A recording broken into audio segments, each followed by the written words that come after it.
Hi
guys, welcome back to the channel to a new vlog. আশা করি তোমরা সবাই ভালো আছো, আমিও ভালো আছি। সো ওয়েলকাম তোমাদেরকে আরও একবার কাশী কি নগরী বেনারসে। তো তোমরা যারা আগের ব্লগ দেখেছো তারা তো জানোই সকালে কাশী বিশ্বনাথ দর্শন, কাশী বিশ্বনাথে সূর্যাভিষেক খুব ভালোভাবে আমার কমপ্লিট হয়েছে। আমরা যাচ্ছি বেনারসের ফেমাস গঙ্গা আরতি দেখতে। গঙ্গা আরতি দেখার এক্সাইটমেন্ট তো আছে, কিন্তু তার আগে এই রিক্সাগুলোতে চেপে আমি তো খুব এক্সাইটেড হয়ে গেছিলাম। আসলে আমাদের শহরে না এত টোটোতে ছেয়ে গেছে যে রিক্সা তো দেখাই যায় না, তাই হয়তো এই রিক্সা দেখেই আমার এক্সাইটমেন্টের কোনো ঠিকানাই ছিল না। আর এই রিক্সাগুলোর স্পেশালিটি কি বলতো, দুই দিকেই বসার সিট আছে। সব থেকে ভালো লাগলো এই শহর নতুনত্বকে মেনে নিলেও নিজের পুরনো ঐতিহ্যকে হারাতে দেয়নি। সো ফাইনালি আমরা ঘাটে এসে নৌকাওয়ালাদের সাথে একটু কথা বলে নিলাম, একটু বার্গেনিং করে নিলাম। আমাদের কিন্তু পার পার্সন 800 লেগেছে, ওরা চেয়েছিল 1000, কেন কি আজকে তো ত্রয়োদশী ছিল, সেই জন্য একটু না ভাড়াটা একটু বেশি। তোমরা বার্গেনিং করতে কিন্তু ভুলো না একদম। তো ফাইনালি আমরা এখন নৌকা করে যাচ্ছি নৌকা বিহারে। আর আগের বারও এসেছিলাম, বাট এই এক্সপিরিয়েন্সটা নেওয়া হয়নি, কারণ কি নেক্সট দিনই আমাদের পিএম আসার কথা ছিল, যার জন্য সমস্ত নৌকা কিন্তু বন্ধ হয়ে গেছিল। যাই হোক, দেখো এবার তোমাদের গঙ্গা আরতি বেনারসে দেখাবো একটু পরই। আর এখানে দেখো মাম্মাম, আমি আর বাবা মানে সবাই মিলে বসে আছি, গল্প করছি। চারিদিকে খুবই অন্ধকার ছিল, বাট এই ভিউটা সিরিয়াসলি গাইস এত সুন্দর একটা ভিউ, তো ওয়ার্থ ইট। নাইট ভিউটা খুবই ভালো, বাট তোমরা চাইলে না সকালের দিকেও বেরোতে পারো। সকালে ভিউটা আলাদা হবে, ইচ্ছা আছে নেক্সট টাইম গেলে সকালে নৌকা বিহার করবো। তো ফাইনালি আমরা এখন গঙ্গা আরতির যে ঘাটটা আছে ওর দিকেই আর কি যাচ্ছি। এখানে দেখো সারি সারি নৌকা এসে দাঁড়িয়ে পড়েছে গঙ্গা আরতি দেখার জন্য। আমাদেরটা একটু পরে এসেছিল, সেই জন্য একদম সামনের সিটে পাইনি, বাট গোলু গিয়ে তোমাদের জন্য খুব সুন্দর গঙ্গা আরতি সিনটা তুলে নিয়ে এসেছে। তো বেনারসের এই গঙ্গা আরতিটা তো খুবই জনপ্রিয়, তোমরা সবাই জানো। এই আরতি প্রত্যেক দিন কিন্তু সন্ধ্যাবেলা হয়। এই আরতি না প্রায় 80 to 90 মিনিটস ধরে হয়। এখানে মোমবাতি জেলে প্রদীপ দিয়ে মা গঙ্গাকে সম্মান জানানো হয়। আগেরবার গঙ্গা আরতিটা একদম সামনে থেকে দেখেছিলাম, তার জন্য কিন্তু 1 ঘন্টা আগে আসতে হয়েছিল আমাদের, বাট ওয়েট করা তো ওয়ার্থ ছিলই। খুব সুন্দর এক্সপিরিয়েন্স ছিল। আর এবার দেখো আমরা এরকম মোমবাতি কিনে নিয়েছিলাম মা গঙ্গাকে দেওয়ার জন্য। এগুলো না ওই বোটে ওঠার আগেই দেখবে অনেকে বিক্রি করে। আমাদের তো 20 রুপিস নিয়ে নিয়েছিল, বোটের মধ্যে কিনেছিলাম, বাট বাইরে না ওটা 10 টাকায়ও পাওয়া যাচ্ছিল, আবার 5 টাকাতেও পাওয়া যাচ্ছিল। তো তোমরা একটু দেখে শুনে কিনো আর কি। আমার এক্সপিরিয়েন্স থেকে তোমাদের একটা সাজেশনই দিতে পারি, তো তাহলে সকালে না নৌকা বিহারটা করে নেওয়া, সন্ধেবেলায় নদীর পাড়ে এসে একটু আগে এলেও আর কি দাঁড়িয়ে গঙ্গা আরতিটা সামনে থেকে দেখো, তার এক্সপিরিয়েন্স আলাদা। আমরা নৌকা থেকে দেখলাম, বাট ওই যে সামনে থেকে বসে যে একটা শান্তি, আলাদাই ফিল। তো ওই ভিডিও আমার ল্যাপটপে আছে, সেই টাইমে তো ব্লগ করতাম না, নাহলে হয়তো ভিডিওটা ইউটিউবেও থেকে যেত।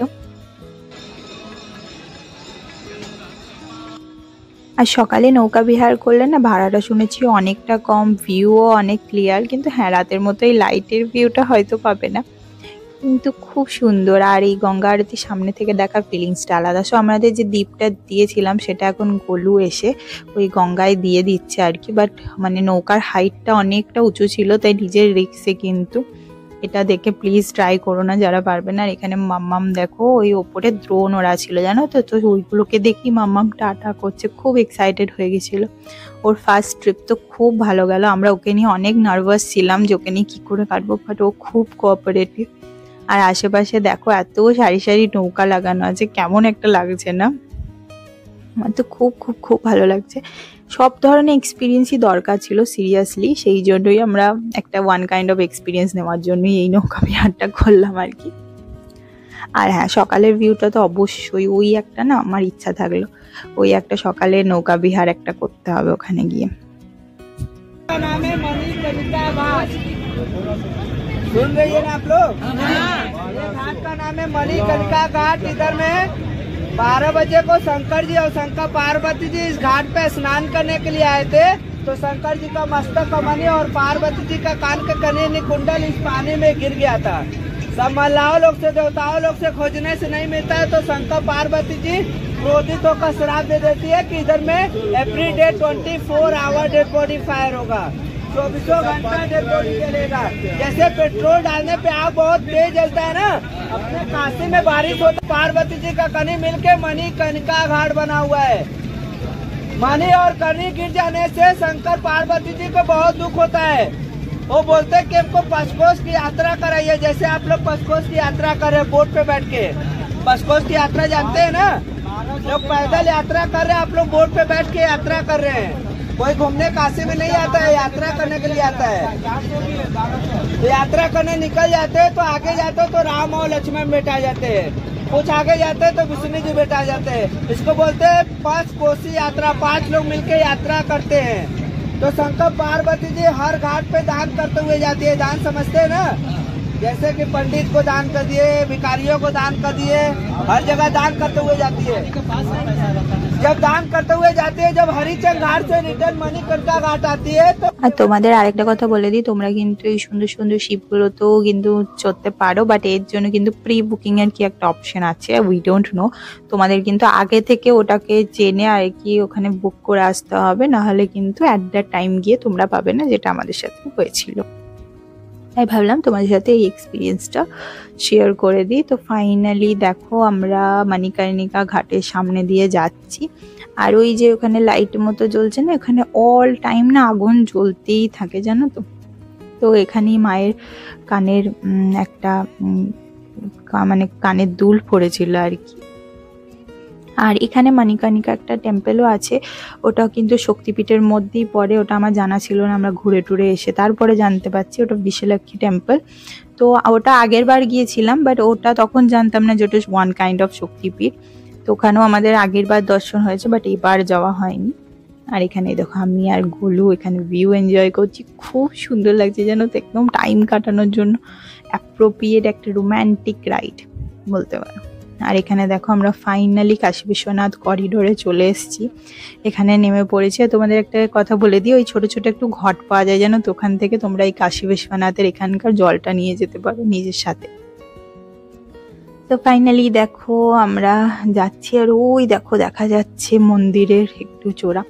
আর সিরিয়াসলি আমরা আগের বার যখন এসেছিলাম না, মন্দিরটা যা ছিল, এবার এসে চিনতেই পারছি না যে এটা সেই মন্দির কিনা। এত changes thanks to our PM, মানে সিরিয়াসলি এত সুন্দর হয়েছে না মন্দিরটা। যারা আগে দেখেছো এখন দেখেছো তারা অবশ্যই বুঝতে পারবে।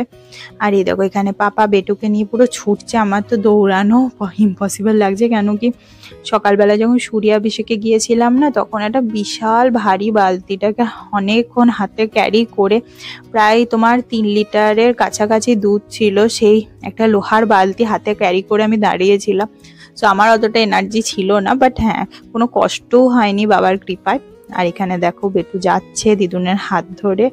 আর এখানে মন্দিরের বাইরের স্ট্রাকচারটা, ভেতরে কিন্তু ক্যামেরা অ্যালাউ নেই, কিন্তু হ্যাঁ তোমরা ভেতর পর্যন্ত নিয়ে যেতেও পারো। ওখানে না কাউন্টার করা আছে, সেই কাউন্টারে গিয়ে তোমরা জমা দিয়ে দেবে, তাহলেই কিন্তু হয়ে যাবে। সো আমরা প্রায় অনেক সিঁড়ি পাট্টার করে চলে এলাম। আর মন্দিরের ভিতরে তো ফোন একদম নেই, তাই শেয়ারটাও সেরকম ভালো কিছু করতে পারিনি। তোমাদের সাথে যেটুকু পারলাম সেটুকুই তোমাদের সাথে শেয়ার করলাম। আর এই দেখো এখানে আমি আর গোলু এখন দাঁড়িয়ে দাঁড়িয়ে একটু ভিডিও তুলে নিচ্ছি। এটা হচ্ছে মন্দিরের ভেতরেরই অংশ জানো তো। আর এখানে অনেক শপিং মলও তোমরা পাবে, যেখান থেকে বানারসে অথেন্টিক জিনিসও তোমরা কালেক্ট করতে পারো। ওই পিছনে সবই শপিং মল কিন্তু। আর এখানে দেখো মন্দিরটা। আর এই যে লাইন্সগুলো দেখছো না, এরকম ব্যারিকেডস আছে, ওই ব্যারিকেডসের মধ্যে দিয়ে ঘুরতে ঘুরতেই যেতে হবে, চাহে তোমরা ভিআইপি টিকিট কাটো চাহে নর্মাল। আর ওই দেখো মন্দিরের চূড়ার দর্শন তোমাদেরকে করে দিলাম, তোমরা প্রণাম করে নিজের নিজের উইশ কিন্তু চেয়ে নিতে পারো। বাবা তোমাদের সবারই মনস্কামনা যেন পূর্ণ করেন, এটাই আমার প্রার্থনা থাকলো। আর কত লোকের ভিড় দেখতে পাচ্ছ, তখন প্রায় রাত না ওই 10টার কাছাকাছি বাজছিল, বাট তাও জাস্ট ভিড়খানা দেখো, মনে হচ্ছে সন্ধে হলো আর কি, সেই রকম টাইমের ভিড়। বাট আমাদের সন্ধেবেলা দর্শনও খুব ভালোভাবে হলো। তারপর মন্দিরের সামনে অনেক ছবি ভিডিও তুলে তারপরে চলে গেলাম বেনারসে স্পেশাল পান খেতে। পানি কিন্তু আমরা স্পেশাল পানটাই অর্ডার দিয়েছিলাম। স্পেশাল পানটা হচ্ছে একটু বেশি গুলকান্দ দিয়ে আর কি, আর যেটা নর্মাল পান তো ওখানে কম, তো আমার মনে হয় নর্মালটা বেশি ভালো ছিল। আমার আসলে গুলকান্দের টেস্টটা না বেশি মিষ্টি, তো ভালো লাগে না। এখানে দেখো সবাই একদম কাকের মতো বসে আছে, যে ওইদিকে যে কখন কমপ্লিট হবে কখন খেতে পারবে। মাম্মাও দাঁড়িয়ে গেছে, আর আমি তো একটু টেস্ট করেই নিলাম, বাট আমি পান খাই না তাই একটু টেস্টই করলাম। তারপর সো ফান খেয়ে কাশী বিশ্বনাথে আরেকটা করিডোরের সামনে দিয়ে আসছিলাম, আর দেখা হয়ে গেল এই আঙ্কেলের সাথে। আঙ্কেল সবাইকে রাস্তা দেখাচ্ছিলেন মন্দিরে। সো আঙ্কেলকে থ্যাংক ইউ অ্যান্ড টাটা বলে আমরা যাচ্ছিলাম আমাদের হোটেলের পথে। সো আজকে ভিডিও এইটুকু, তোমাদের কালকে দেখাবো বেনারসের শপিং মার্কেট। সো তার জন্য সাবস্ক্রাইব করতে কিন্তু ভুলো না। দেখা হবে তোমার সাথে আরেকটা ইন্টারেস্টিং ব্লগে, ততক্ষণের জন্য টাটা।